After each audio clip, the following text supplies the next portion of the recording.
Kottarakkara Polikode KSRTC Volvo ബസും tourist ബസും കൂട്ടിയിടിച്ച് അപകടം. ഇന്ന് രാവിലെ 6:30യോടെയാണ് അപകടമുണ്ടായത്.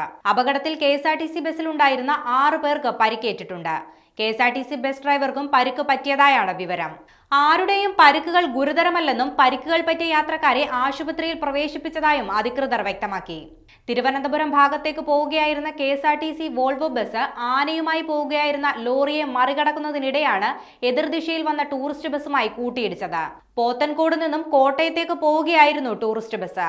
തുടർന്ന് വോൾവോ ബസ് റോഡ് സൈഡിലെ തോട്ടിലേക്ക് നിയന്ത്രണം നഷ്ടപ്പെട്ട് ഇറങ്ങുകയും ചെയ്തു. ബസിന്റെ മുൻഭാഗം തോട്ടിലേക്ക് കുത്തനെ ഇറങ്ങിയാണ് നിന്നത്. തലനാരിഴയ്ക്കാണ് വലിയ അപകടം ഒഴിവായത്.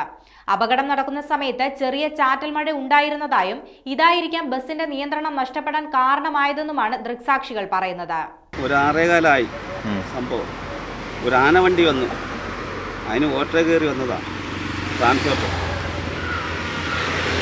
അപ്പോഴാണ് ഒരു ടൂറിസ്റ്റ് ബസ് വന്നത്. അവരുമായിട്ട് ചെറുതായിട്ട് തട്ടി ട്രാൻസ്പോർട്ട് തോട്ടിപ്പോയി.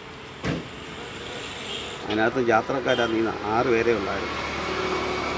അപകടമൊന്നും വലുതായിട്ട് സംഭവിച്ചിട്ടില്ല.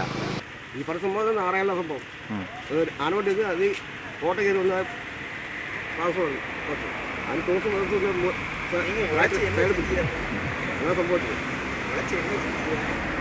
ടയറും കടക്കും യാത്ര 6 പേരുണ്ടാകും. 2 ബസ് ഉണ്ടായിരുന്നില്ലേ? 2 ബസ്സാണ് ഈ ബസ്സിൽ. ടൂറിസ്റ്റ് ബസ്സിൽ തട്ടിയതാണ്. ടൂറിസ്റ്റ് ബസ് ഇടിച്ച് ഒരു ആനയും കയറ്റി വന്ന വണ്ടിക്ക് ഓവർടേക്ക് ചെയ്ത് ട്രാൻസ്പോർട്ട് കയറി സാനിയ ബസ്. പിള്ളേരുമായിട്ട് ടൂർ വന്ന ഈ വണ്ടിയെ തട്ടിയതിന് ശേഷം ആനയും കൊണ്ടുവന്ന വണ്ടിയുടെ സൈഡിൽ തട്ടി തൂട്ടോട്ട് മറിഞ്ഞു. എത്ര മണിക്കായിരുന്നു? 6 മണിക്ക്. എത്ര പേരുണ്ടായിരുന്നു? കുഴപ്പമൊന്നുമില്ല. ആർക്കും പരിക്കൊന്നുമില്ല. ബസ്സിനകത്ത് 4 പേരാണ് ഉണ്ടായിരുന്നു. യാത്രക്കാർ 4 പേര്, ഒരു സ്ത്രീ ഉൾപ്പെടെ.